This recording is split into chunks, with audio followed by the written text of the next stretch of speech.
porque no está limitada al sistema nervioso central, sino al sistema nervioso en general. Claro, el periférico también, claro, Claro, nervios, exactamente. etcétera, etcétera. Bien. Exactamente. Bueno, eh, es esta parte del capítulo de neurología en semiología está destinada a lo que es el examen físico neurológico. ¿Cómo encaramos el examen físico? Ya la vez pasada hablamos sobre la anamnesis, ¿no es cierto? Cómo organizar nuestro cuestionario, qué cosas preguntarle a los pacientes, fijarnos mucho en el motivo de consulta, eso nos guía, y también en la anamnesis de los antecedentes personales y demás. Bueno, esta parte, ya lo que es cuando ya pasamos a examinar a nuestro paciente, también sigue ese concepto de que tenemos que tener un orden, tenemos que tener una lista en nuestra cabeza. Y siempre que encaremos, por más que el problema sea simple o complejo, seguir el mismo orden, independientemente de la razón por la cual estemos evaluando a este paciente o esta paciente. Entonces, ya sea un politraumatizado en la sala de emergencias o sea un paciente con demencia en nuestro consultorio ambulatorio de atención primaria, no importa, siempre seguir el mismo orden o al menos tener presente la listita de lo que tenemos que evaluar cuando hacemos el examen neurológico. Y en número uno, en primer lugar, aparece el examen general, en el cual es muy importante, nosotros ya cuando lo vemos al paciente con el examen visual, podemos tomar ya información que nos dice sobre el estado de conciencia del paciente, la fascie del paciente y la marcha del paciente. Cuando se levanta, bueno, vamos a suponer que está en el consultorio, se levanta y viene caminando hacia nuestro consultorio, bueno, ahí ya estamos evaluando estas tres cosas, la conciencia, la fascie y la marcha. Después, bueno, los pares craneales necesitan ser explicados aparte. Vamos a tomar dos teóricos para eso. Y luego piensen en el examen motor, el examen de la sensibilidad, el examen de la coordinación, y nos está quedando praxia, gnosia, que vendría a ser el conocimiento, ¿no es cierto? Gnosis en griego significaba conocimiento, también significaba conciencia, pero se aplica a lo que es el conocimiento más que nada, el lenguaje y la parte del sistema nervioso autónomo que también le estamos examinando cuando le vemos las pupilas, cuando estamos tomando la frecuencia cardíaca, etcétera. Si vemos si tiene, cómo está la presión arterial, bueno, hay muchos datos que nos sirven para evaluar cómo está el sistema nervioso autónomo. Pero bueno, entonces no se olviden de que el examen general implica una evaluación visual que empieza ya con el primer contacto visual con el paciente. Vamos a el examen de la conciencia. Bueno, dicho sea de paso, les quiero decir que no vamos a desarrollar todos estos temas en esta presentación porque no nos da el tiempo porque es muy largo y muy detallado. La presentación está desarrollada y ustedes la pueden acceder, se las voy a dejar cargada ahí en el drive de la cátedra para que ustedes la vean y la estudien independientemente, y está basada en el libro de la cátedra, en el Argente Álvarez. Ya el teórico de anamnesis ya está subido al aula virtual, así que Perfecto, tranquilos perfecto. chicos, se lo van a tener completo. Bueno, entonces nos vamos a enfocar en algunas cosas que a mí me resultan como más importantes remarcarles a ustedes. En principio, la fascie, algo de marcha. Vamos a ver, por supuesto, motilidad y sensibilidad y la coordinación. Eso sería el eje de nuestra presentación acá. El resto, bueno, está desarrollado, como les dije, y después ustedes lo pueden ver por su propia cuenta. Bueno, entonces en el examen general, cuando vemos la conciencia, por un lado está el nivel de conciencia, si el paciente está alerta o está somnoliento o está en coma, ¿no es cierto? Eso vendría a ser el nivel de conciencia, y el contenido de la conciencia en cuanto a si está lúcido o si está coherente y demás. Entonces, como les dije recién, una cosa es el nivel y otra cosa es el contenido. para evaluar el nivel nos sirve mucho la escala de Glasgow. Apréndansela porque es muy útil para la guardia médica, para la guardia en general. Y es una especie de código, ¿no es cierto? Siempre, qué sé yo, en los servicios de emergencia, en las guardias y demás, nos dicen, tiene un Glasgow de tantos puntos. Entonces ustedes tienen que saber qué significan tantos puntos de Glasgow. El Glasgow está compuesto por respuesta motora, respuesta verbal y apertura ocular, y cada uno, de acuerdo a cómo responde el paciente, le van a ir asignando un puntaje. El Glasgow normal son 15 puntos. Bueno, por supuesto, el Glasgow mínimo, como ustedes ven, el mínimo puntaje de cada uno de estas categorías es 1 punto. Entonces, el Glasgow más bajo que puede tener un paciente es 3 puntos. Bueno, entonces el contenido de la conciencia, una cosa es el nivel, otra cosa es el contenido. En el contenido puede ser normal en cuanto a que el paciente está lúcido, ¿no es cierto? Está orientado, etcétera, en cuanto a sí mismo y al ambiente, al alrededor. Y cuando está alterado, el contenido de la conciencia, puede ser que el paciente esté confundido, tenga un estado confusional. Y en ese caso, estamos en presencia de lo que vendría a ser muy típicamente una encefalopatía. La encefalopatía se caracteriza por una alteración del contenido. El paciente está confundido, no sabe a dónde está, no sabe, digamos, cuál es en qué momento del día está o en qué momento de la semana está, etcétera. Y bueno, eso no significa que el cerebro de por sí esté alterado orgánicamente. Es una alteración a veces funcional y que puede darse en el contexto de una alteración metabólica, de una infección subyacente, etcétera. Bueno, es importante identificar que a veces pacientes que tienen de base algún deterioro cognitivo pueden tener un estado confusional agregado cuando tienen por ejemplo, una infección urinaria. Y eso nos puede guiar. Es muy importante pensar que ese paciente que está desorientado, que está confuso, por una simple infección, a veces uno indagando un poco más puede llegar a descubrir que en realidad también tiene de base ya una enfermedad que le está afectando al sistema nervioso de manera degenerativa, por decir una demencia, ¿no es cierto? Que está en un estadio muy leve o muy inicial. La fascie. La fascie, bueno, nos da mucha información. Le miramos la cara al paciente y, bueno, hay que más o menos tener una idea de qué es lo que pueden representar. Típicamente, una de las fases más reconocibles es la fase del Parkinson, que es una fascie inexpresiva o hipomímica, también se le llama, o cuando ya es muy avanzado, amímica, que no tiene expresividad. Fíjense en el parpadeo, ¿cierto? El paciente los mira fijo y habla con ustedes, está todo el tiempo con los ojos abiertos, y a veces esa es una de las primeras cambios en la fascie del paciente parkinsoniano. Hay otras fases típicas. Este es un paciente parkinsoniano, fíjense cómo tiene los ojos bien abiertos y la cara muy seria, ¿no? Muy, muy seria. Muchas veces, como les digo, al levantarse de la silla en la sala de espera y venir caminando por primera vez al consultorio, uno ya dice, bueno, parece una fascie hipomímica. Me ha pasado también, por ejemplo, en el comedor del hospital, cuando empecé a trabajar en el hospital privado, bueno, como reconocer a empleados, ¿no? Uno ve en el comedor gente que está comiendo y te das cuenta, bueno, ese paciente, esa persona tiene una fascia hipomímica, tal vez lo voy a ver en el consultorio en algún momento, bueno.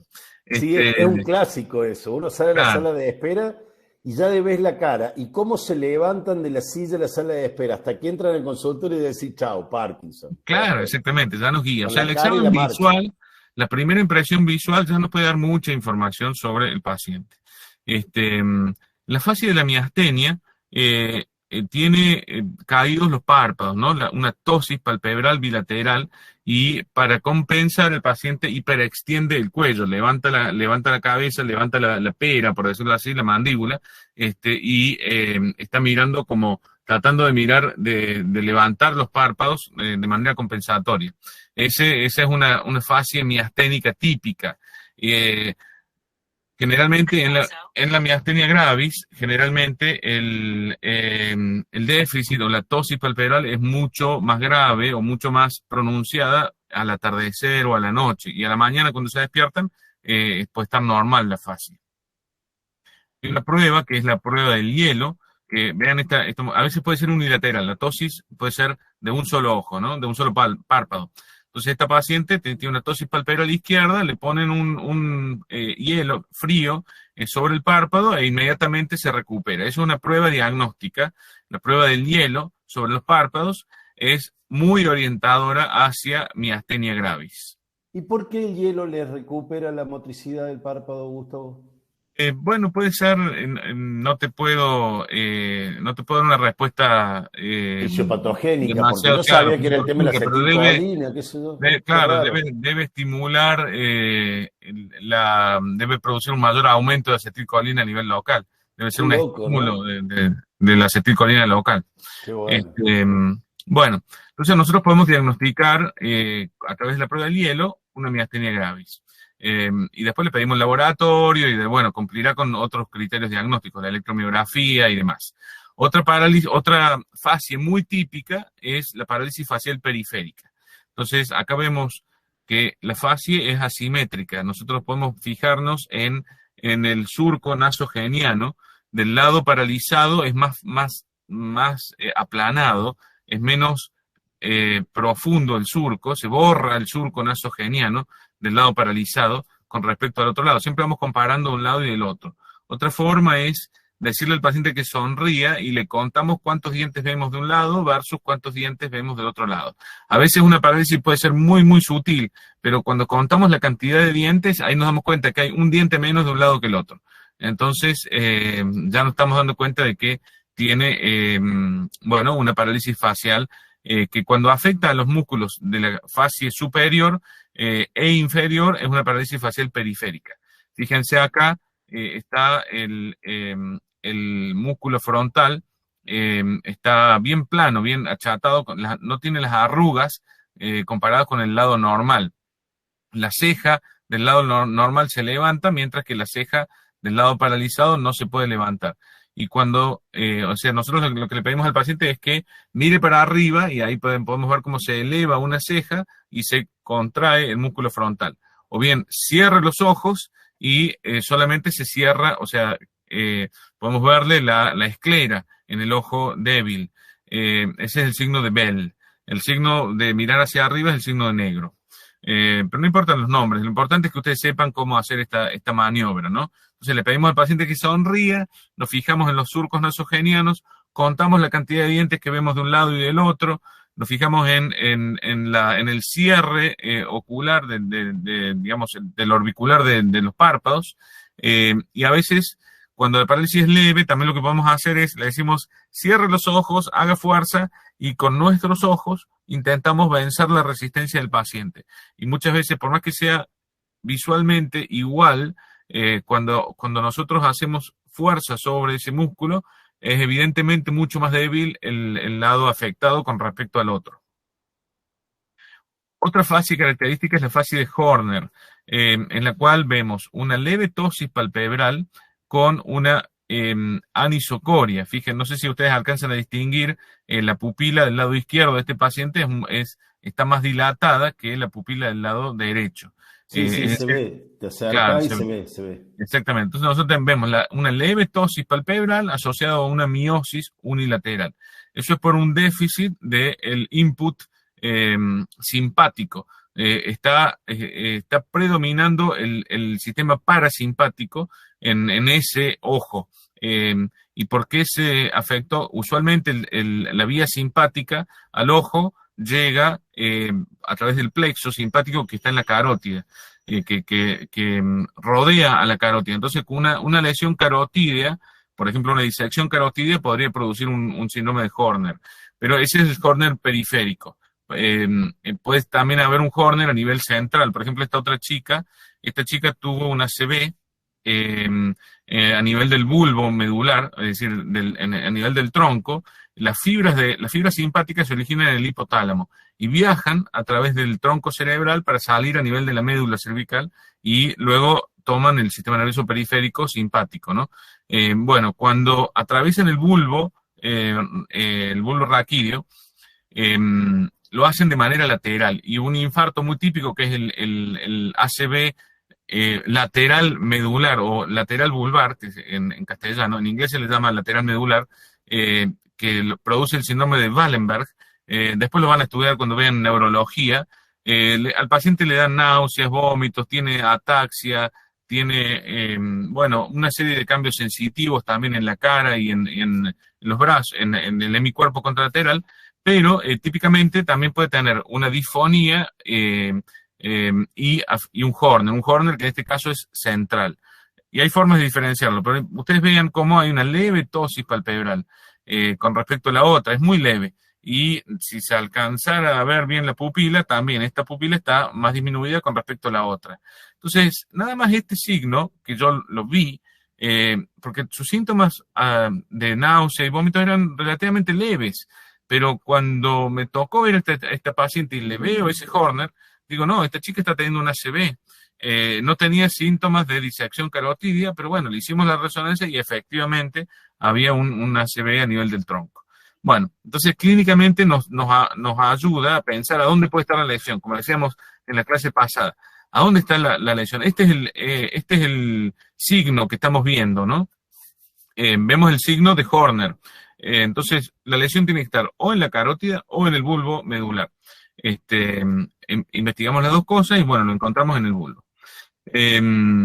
Hay otras fases que están descritas en los libros y demás, pero me parece que las más importantes son las que yo les mencioné. La fase de tétanos ya prácticamente no se lo ve, pero es clásica, que ustedes la sepan, es la clásica risa sardónica. Pero yo creo que con que ustedes sepan la fase parkinsoniana, la fase de la parálisis facial periférica o parálisis de Bell y el signo de Horner o el síndrome de Horner, está más que bien.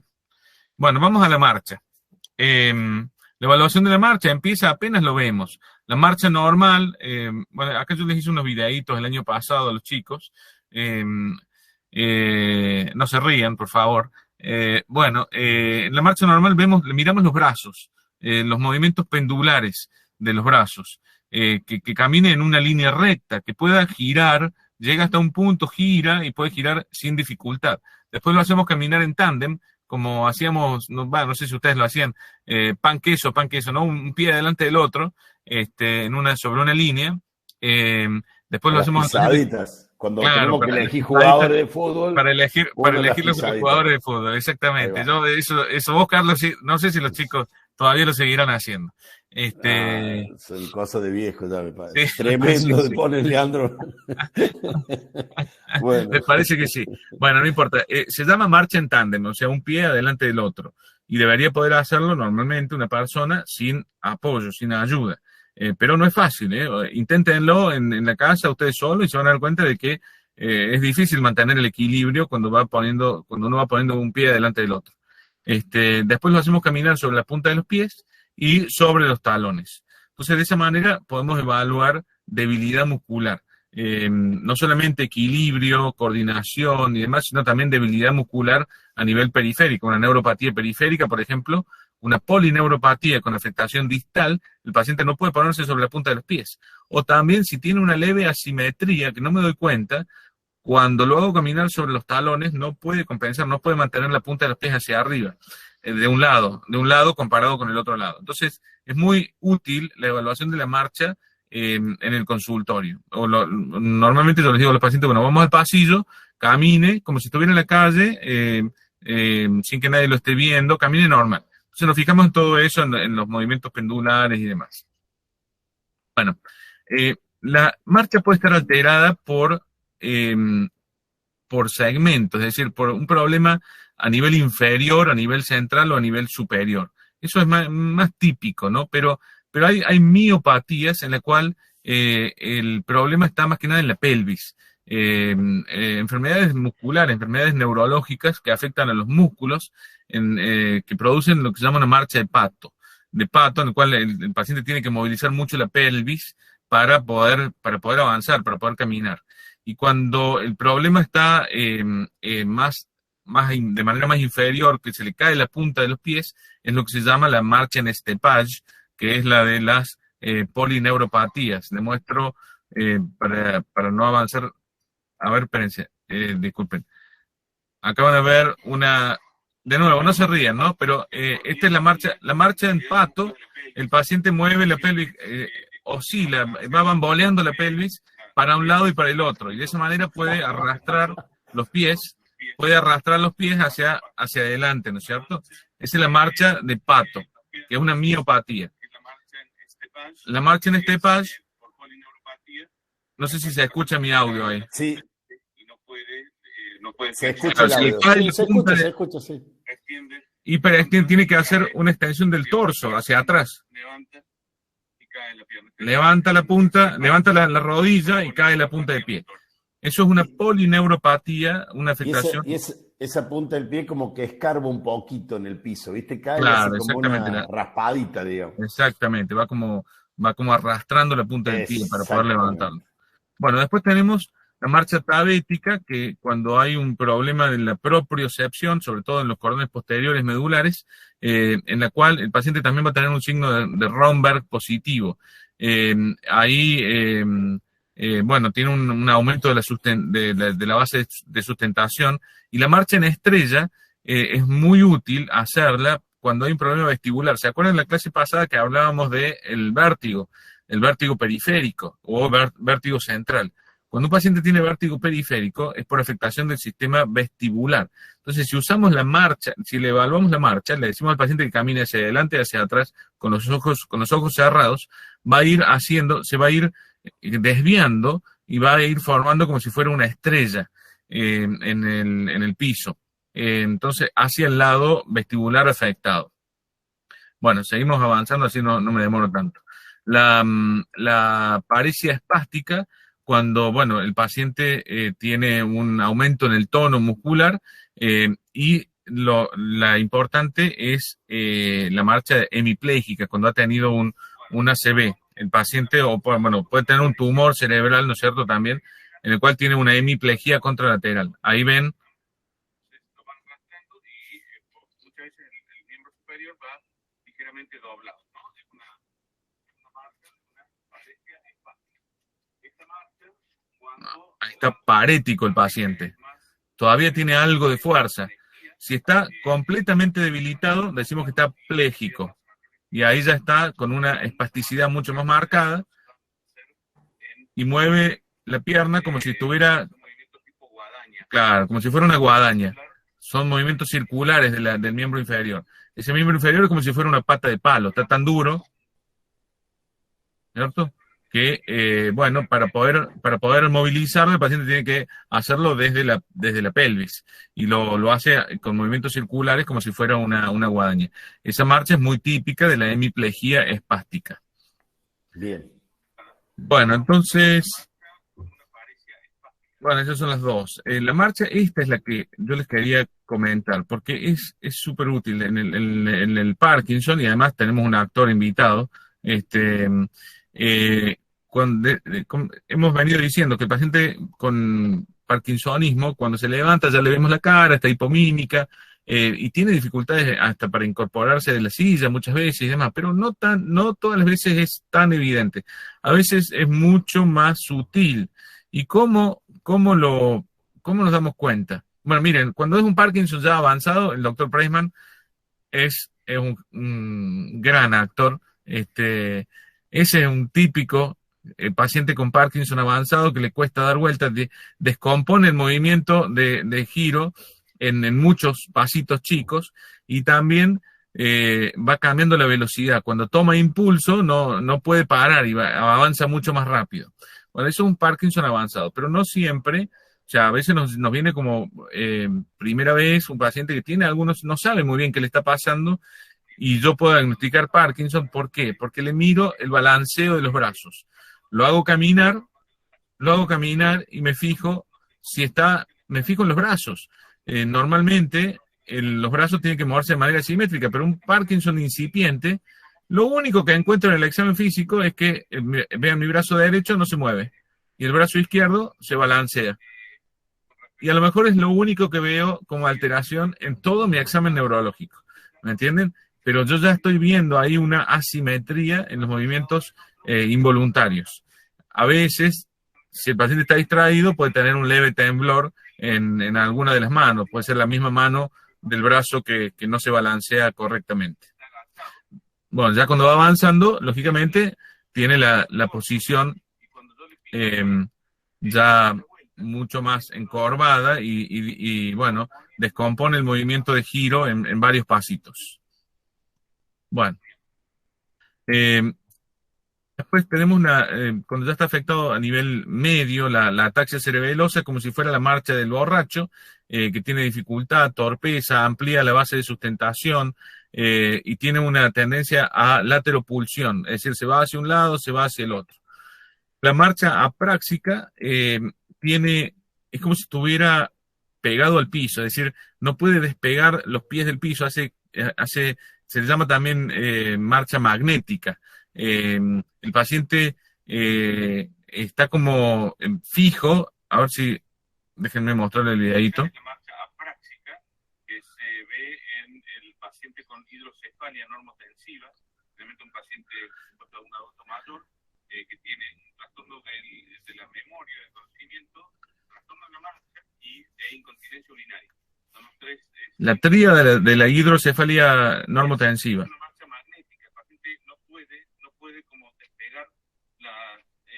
Bueno, más o menos así. Lo importante es que si yo a ese paciente lo siento en la camilla y le digo que mueva las piernas, las mueve normalmente. Si yo lo acuesto en la camilla y le pido que levante las piernas y haga como si estuviera andando en bicicleta con sus piernas, lo puede hacer perfectamente. Su trastorno empieza cuando apoya los pies en el piso. Pero si está sentado, si está acostado, puede mover perfectamente los miembros inferiores. Este es un paciente con hidrocefalia normotensiva, en el cual los ventrículos cerebrales se los ve como abombados, redondeados. Normalmente deberían ser más puntiagudos. Nada más para que ustedes vayan teniendo una primera aproximación a este tipo de patologías. No es importante que sepan eso. Por último, la marcha histérica es una marcha muy, muy dramática. El paciente es como que está a punto de caerse para un lado o para el otro, son movimientos imprevisibles, se va hacia adelante, se va hacia atrás, se va hacia un costado. Ustedes van a ver, es como que ya se cae, pero no se cae. Entonces, bueno, trato de imitar un poco, no es algo tan infrecuente, se puede ver, claro, de ahí dobla el cuerpo, dobla, pero no se cae, en realidad, y uno lo deja, ¿no? Uno lo deja que siga con lo suyo. Se va para un lado, se va para el otro, es muy teatral, es una marcha muy teatral o tipo que quiere aumentar un poco la impresión de que está alterada, ¿no es cierto? Bueno, pares craneales, es un segmento diferente, lo vamos a ver en dos teóricos. Como dijimos, vamos a ver un poco de la motilidad, la evaluación del sistema motor, después la sensibilidad y la coordinación. Déjenme ver a qué hora estamos. Bueno, el trofismo, cuando vemos el examen de la motilidad del paciente, lo primero que vemos es el trofismo muscular, es decir, si los músculos tienen si están gorditos como normales o si están disminuidos de tamaño, o sea, lo que se llama el trofismo muscular, cuánta masa muscular tiene nuestro paciente o nuestra paciente. Entonces, puede haber alteraciones que pueden ser en menos o en más, que más comúnmente en menos, cuando son en más, cuando tiene hipertrofia muscular o hipertrofia muscular, puede darse en alguna enfermedad neurológica genética. Pero lo más común es que sea en menos, ¿cierto? Que tenga hipotrofia o amiotrofia, con disminución del tamaño muscular, y ahí vemos los relieves. Nos fijamos en los relieves, los pectorales, los bíceps, en los antebrazos, en los cuádriceps, en las pantorrillas, ahí podemos ver bien los relieves musculares. Cuando hay una disminución del trofismo muscular, puede ser por causas neurógenas, es decir, por neuropatías, afectación de la motoneurona periférica, o bueno, pueden ser también por causas musculares. Este chico tenía una polineuropatía de pares craneales bajos y demás, y ustedes pueden ver cómo el deltoides izquierdo es normal, mientras que el deltoides derecho es anormal. Bueno, nada más con la inspección, al mirar el examen visual, ya nos damos cuenta de que hay una asimetría. Después lo palpamos al músculo y vemos que tiene muy hipotrófico un lado con respecto al otro. Este otro chico, me parece que no es el mismo paciente, pero él, si ustedes se fijan en la lengua, cuando saca la lengua, está desviada hacia el lado derecho. Entonces el problema está en el nervio hipogloso mayor derecho, es decir, del lado hacia donde se desvía. El lado izquierdo empuja hacia el otro lado. Y fíjense cómo la lengua del lado izquierdo tiene buen trofismo muscular. Le ven que está gordita la lengua acá, mientras que del lado derecho del paciente está arrugadita. Entonces ahí ha perdido trofismo muscular esa lengua. Si yo me pongo un par de guantes y le aprieto la lengua, me voy a dar cuenta de que en la consistencia de la lengua del lado sano es mucho más dura que del lado afectado. Se toca la lengua y es blandita del lado afectado. Y está toda arrugada, ha perdido el trofismo muscular. Este chico tenía un tumor en la base del cráneo, en el cual se le afectaban los pares craneales bajos, y también tenía afectado el nervio espinal del mismo lado. Eso lo vamos a ver en otra clase de pares craneales. Pero bueno, ustedes pueden ver, ¿no? Cómo ese músculo está finito. Ese músculo debería ser bien grueso y está finito. Ha perdido mucho trofismo muscular. Entonces tenemos también otras causas de atrofia que pueden ser por problemas musculares, en la cual, bueno, si le vemos el examen sensitivo, muchas veces está preservado. Bueno, puede haber una amiotrofia refleja cuando hay una lesión articular. Si ustedes o a una persona, un adulto mayor, le ponen un yeso, se fractura, supónganse que se fractura el húmero, y le ponen un yeso durante 40 días, cuando le sacan el yeso, esos músculos van a haber perdido trofismo muscular. En un niño puede que no pase, pero en un adulto sí, seguramente esos músculos se van a disminuir en cuanto a su trofismo o tamaño. Acá hay sí, perdón, ¿decías algo, Carlos? Bueno, esta mujer tuvo una lesión traumática del nervio cubital y bueno, y ahí ven la atrofia que se ve en los músculos interóseos de esta paciente. Bueno, como les dije, el trofismo puede estar aumentado, hipertrofia muscular, bueno, sí, lo ponemos dentro de los parámetros normales, una persona que sea hiperdeportista, etcétera. La pseudohipertrofia es cuando está reemplazado por grasa en algunas enfermedades y puede haber también en los casos de contractura muscular, por ejemplo, en las distonías. Las distonías generalmente el músculo está duro, se aumenta el trofismo. Típicamente ustedes conocen la tortícolis, ¿no es cierto? Como una forma de distonía transitoria. Pero hay pacientes en las cuales la tortícolis puede ser una distonía, una enfermedad. El músculo está distónico y permanece contraído de manera continua y por distintas causas, ¿no? O bien puede ser parte de algunas enfermedades, en algunos casos por consecuencia de medicaciones y demás. Entonces, ahí hay un aumento del trofismo muscular. Pasamos al tono muscular. Se lo explora al tono muscular, también a la palpación, lo podemos también evaluar visualmente, pero ahí estamos buscando con la palpación. Los músculos tienen un tono basal que ayuda a una mayor contractilidad, una mayor eficiencia en la contracción muscular, ¿no es cierto?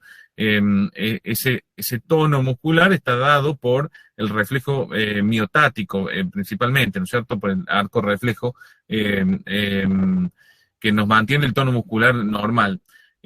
¿Cómo lo evaluamos el tono? Bueno, con la motilidad pasiva le agarramos los brazos, los hacemos, yo les voy a mostrar un par de maniobras, pero flexionamos las articulaciones de los brazos, de los miembros inferiores y demás. Vemos hasta cuánto se puede extender, cuál es la máxima separación entre los músculos, entre los puntos de inserción de un músculo y la resistencia que oponen. Si hay mucha resistencia, está aumentado el tono muscular.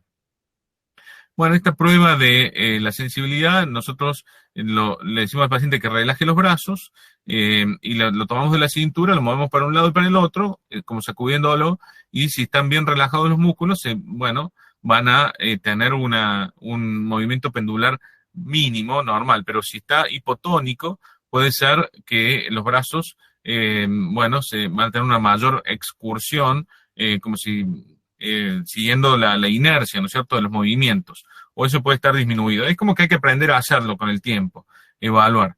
En esta otra maniobra, nosotros le hacemos fuerza en contra del antebrazo, ¿ven? Acá esta es la maniobra de Stuart Holmes, que cuando nosotros le soltamos el antebrazo, si tiene una hipotonía, el retorno del antebrazo es como más prolongado, se demora más en volver. Hay una especie de efecto como resorte o rebote que puede estar alterado en el caso de alteraciones del tono muscular. Bueno, los aumentos en el tono musculares son de dos tipos, la espasticidad y la rigidez. En la espasticidad se da cuando hay lesión de la vía piramidal, típicamente un accidente cerebrovascular o puede ser un tumor, ya sea a nivel del sistema nervioso central, a nivel de la corteza cerebral o bien a nivel medular. Y cuando hay espasticidad, típicamente se encuentra el signo de la navaja, que al extender el miembro, ¿no es cierto? Vamos a suponer el miembro superior, llega a un punto en el cual se vence la resistencia y se abre completamente el brazo, como si fuera una navaja. Eso es el signo de la navaja en espasticidad, sobre todo por un síndrome piramidal. En los miembros inferiores, bueno, hay una diferencia entre cuáles músculos están afectados en el miembro superior versus miembro inferior cuando hay un síndrome piramidal. Eso lo vamos a ver en la clase de síndromes piramidales. Disculpe que le pregunte, ¿cómo era el signo de la navaja? En los antebrazos, el paciente tiene el brazo flexionado. Yo se lo trato, no sé si me estás viendo a mí, ¿no? Se lo trato de extender, y hace resistencia, tiene aumento del tono, resiste. Pero llega un punto en el cual se vence la resistencia y se abre el brazo rápidamente. No sé si... Capaz los chicos no saben lo que es una navaja, pero es como los cortaplumas, cuando uno quiere sacar el cuchillito del cortapluma, hace fuerza y después se abre más fácil. Hace un efecto como de liberación y se abre completamente rápidamente. Entonces eso es porque se contraen los músculos antagonistas. Primero empiezan a contraerse un grupo muscular y después se contrae el otro grupo muscular. Entonces lo que va haciendo resistencia inicialmente, posteriormente se facilita y termina abriéndose rápidamente el brazo. Entonces ese es el signo de la navaja. Bueno, por otra Excelente explicado, profe, gracias. Bueno, gracias. Por contrapartida tenés la rigidez. La rigidez es por una alteración extrapiramidal, no por alteración de la vía piramidal, sino más bien por alteración de los ganglios de la base, a donde está la base, digamos, donde está centrado el funcionamiento extrapiramidal. Entonces, predomina en los músculos flexores de los miembros, condicionando una postura en flexión permanente. Y nosotros, bueno, esto es lo que encontramos en los pacientes que tienen parkinsonismo, ¿no? Podemos evaluar la muñeca. Le decimos al paciente que relaje su brazo y hacemos movimientos circulares de la muñeca. Y vamos a notar que tiene una secuencia de contracción, relajación, contracción, relajación, contracción, relajación. Entonces va haciendo tac, tac, tac, tac, tac, tac, que es como si fuera una rueda dentada.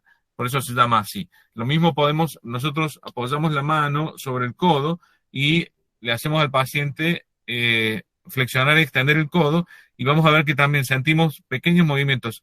Tac, tac, tac, tac, tac, tac, tac. Es como si fuera un engranaje, ¿no es cierto?, que va girando. Bueno, eso es un signo de rigidez por extrapiramidalismo que puede darse ya sea en una enfermedad de Parkinson o bien puede ser secundaria a muchas medicaciones. Por ejemplo, el Reliveran, la metoclopramida, que a veces puede causar este tipo de cosas, pero esta no es una clase de farmacología. Bueno, motilidad activa voluntaria. Entonces, primero vemos el trofismo muscular, después vemos el tono muscular, y ahora vemos qué tanto mueve activamente sus músculos el paciente, ¿no es cierto? Entonces, es la capacidad de efectuar sin ayuda los movimientos solicitados. Estire los brazos, estire la pierna, flexione la pierna, etcétera. Entonces, puede mover sin ayuda todos los grupos musculares. Sí o no, ahí ya podemos empezar a detectar algún problema en la motilidad activa. Y después, inmediatamente evaluamos la fuerza. Una vez también los mueve, pero tiene fuerza normal, sí o no. Entonces, eso tiene una graduación, la fuerza, que ya se les voy a mostrar. Hay una maniobra que nos sirve mucho, que es en miembros superiores se llama de Mingazzini y en miembros inferiores de Barré. Esta es la maniobra de Mingazzini. Yo le pido al paciente que extienda los brazos al frente, cierre los ojos y cuando hay una disminución en la fuerza, una disminución muy leve de la fuerza, como el paciente pierde la referencia visual, el brazo afectado, el lado afectado se cae un poquito.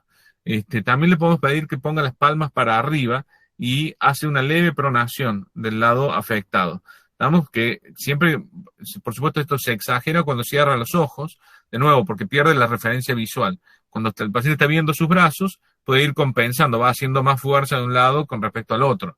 Pero si cierra los ojos, no está viendo, y ahí nosotros detectamos una leve paresia. Esa es la maniobra de Mingazzini.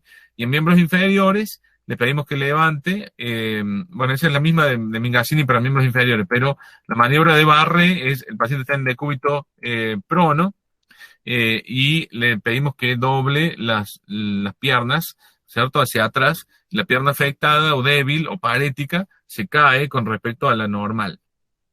Después esta otra prueba de los índices rotatorios también es muy útil para detectar déficits leves, ¿cierto? Le pedimos al paciente que gire los índices de esta manera rotatoria para un lado y para el otro. Y también ustedes cuando hay un lado afectado, gira mucho menos que el lado normal. ¿Estamos? Entonces eso ya nos está diciendo, este paciente tiene una leve paresia del lado izquierdo. ¿Estamos? Entonces, y además estoy viendo que tiene un leve aumento del tono muscular y que está afectando ciertos patrones musculares. Entonces yo ya me voy ubicando, este paciente puede tener una lesión a nivel cortical del lado derecho y demás. Entonces, al ir haciendo el examen físico, yo ya voy pensando a dónde está localizada la lesión, ¿no? Siempre pensamos dónde está localizada la lesión. En neurología pensamos en ubicar en algún punto del trayecto dónde es más probable que esté alterado o esté ubicada la lesión. Bueno, entonces, ¿cuáles son las alteraciones de la actividad voluntaria, motora? Bueno, puede haber, cuando es completa, cuando se pierde totalmente, la motilidad es una plejía, ¿no es cierto? Puede ser hemiplegia, puede comprometer la cara, el brazo y el miembro inferior, entonces se le llama fascio brachiocrural. O puede solamente comprometer el brazo y la pierna, por ejemplo, una lesión de la médula. Si la lesión está por debajo del tronco cerebral, entonces solamente vamos a ver una plejía del brazo y de la pierna, entonces es brachiocrural. Cuando el déficit no es completo, se le llama paresia. Entonces hay una disminución en la motilidad, pero no es completa. Cuando están los 4 miembros se llama cuadriplegia o cuadriparesia. Cuando es solamente de miembros inferiores se le llama paraplegia o paraparesia. Y puede haber también una diplegia o paraplegia, o diparesia, entonces diplegia o diparesia braquial. En algunas circunstancias puede pasar que el paciente solamente tenga debilidad en los brazos y no en las piernas. En ese caso se le llama diplegia braquial. Bueno, acá es como yo les dije, las alteraciones. Una de las alteraciones es el trastorno de la fatigabilidad. Cuando el paciente con la miastenia gravis, por ejemplo, si yo le hago hacer ejercicios en el consultorio, voy a notar que no es la misma la fuerza al comienzo de mi examen versus después de haber hecho algún esfuerzo físico. En ese caso, yo estoy detectando que si bien al principio la fuerza era normal, yo logré fatigabilidad. Yo pude inducir una debilidad muscular en mi paciente. Eso es un signo que me va a orientar hacia la miastenia gravis. Bueno, la motilidad involuntaria son los reflejos, son las respuestas motoras involuntarias a distintos tipos de estímulos.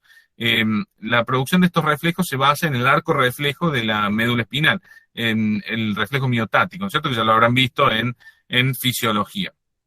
es muy importante.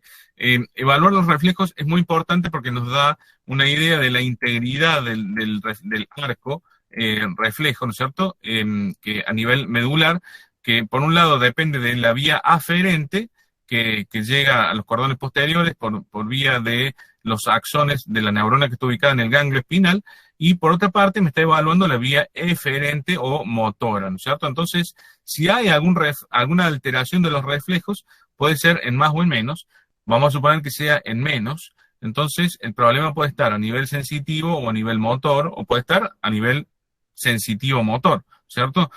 Puede ser en algún punto, ya sea de la vía aferente o de la vía eferente, o ambas vías pueden estar alteradas. Y cuando hay un aumento en la respuesta refleja, casi siempre el problema está por encima de ese nivel medular, ¿cierto? Entonces están liberadas, hay una respuesta exagerada de las respuestas reflejas, quiere decir que hay una disminución de la inhibición superior. Bueno, todo eso es de fisiología. Nosotros a los reflejos les damos un valor.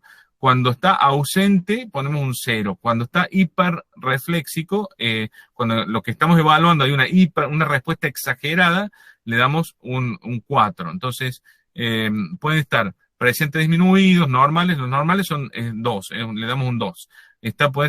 Pueden ser vivos o un poquito exagerados, pero no necesariamente patológicos, le ponemos 3 puntos. O si no, cuando ya están alterados en más y de manera patológica, es la hiperreflexia, le damos 4 puntos. Hay algunos reflejos que son muy importantes de conocer. El reflejo masseterino nos está Gustavo, informando sobre... Sí. Estamos a 5 minutos de las 12, yo por Sí, vos, sí, ¿no? sí, ya termino. Dale. El reflejo masseterino es importante porque nos da información sobre el tronco cerebral. ¿Estamos? Entonces, sepan que existe este reflejo. Cuando, por ejemplo, yo tengo un paciente con cuadriparesia y tiene también alterado el reflejo masseterino, entonces el problema puede estar a nivel bulbomedular o a nivel de la protuberancia. En cambio, si está cuadriparético, pero tiene ausencia de reflejo masseterino o no está aumentado, quiere decir que puede estar a nivel de la médula cervical para abajo. Entonces nos ayuda a ubicar la lesión. Así se hace el reflejo masseterino. Otros reflejos importantes son el bicipital, el tricipital en miembros superiores. Cada uno de estos reflejos nos va dando información sobre un segmento medular. Por ejemplo, el bicipital a nivel cervical 5, el tricipital a nivel C6, C7. Acuérdense de estos, el masseterino, el bíceps, el tríceps. Así se toma el reflejo bicipital. También podemos apoyar nuestro dedo sobre sobre el músculo, sobre la correa bicipital y percutimos sobre nuestro dedo y ahí vemos la respuesta refleja. Así se toma el reflejo tricipital. Entonces, el reflejo bicipital nos da información cervical C5. Una radiculopatía a nivel C5 podría disminuir el reflejo bicipital. Una radiculopatía a nivel C6, C7 nos va a disminuir el reflejo tricipital. Bueno, otros reflejos importantes son el reflejo rotuliano, que nos da información sobre nivel lumbar L3, L4, y el reflejo aquiliano, que nos da información sobre el segmento S1, es decir, sacro 1. Así se toma el reflejo rotuliano y así se toma el reflejo aquiliano o aquileo. Bueno, como les dije, hay otros reflejos, hay una lista larga de reflejos, todos tienen su relativa importancia, pero esos que yo les mencioné son tal vez los básicos, los que uno casi siempre les hace a todos los pacientes. Y nos dan información. Cuando es en menos, está alterada, puede haber una neuropatía. Cuando es en más, cuando hay hiperreflexia, casi siempre hay una lesión a nivel central, por encima del nivel que estamos evaluando. Entonces, si yo encuentro que L3, L4 está hiperrefléxico, quiere decir que la lesión está a nivel del sistema nervioso central en algún punto por encima de L3. Puede ser a nivel medular, puede ser a nivel vulvar, a nivel de la protuberancia o a nivel de la corteza cerebral. No sé a dónde todavía, necesito más información, pero por lo menos de L3 para arriba está alterado. Está ahí, en algún punto desde L3 para arriba está la lesión. Bueno, otra alteración de los reflejos es el clonus, que también nos da una idea de un una lesión a nivel central, ¿no? Cuando hay un problema central en la médula o en el encéfalo, vamos a tener clonus. Y también nos localiza, de acuerdo a qué tipo de clonus, nos va ayudando a localizar a dónde está la lesión. Podemos evaluar el clonus de la rodilla, del pie o de la mano. Un reflejo también que nos da información sobre el sistema nervioso central es el signo de Babinski, que es la inversión del reflejo plantar. Normalmente cuando estimulamos la planta del pie debemos tener una respuesta flexora de los dedos del pie.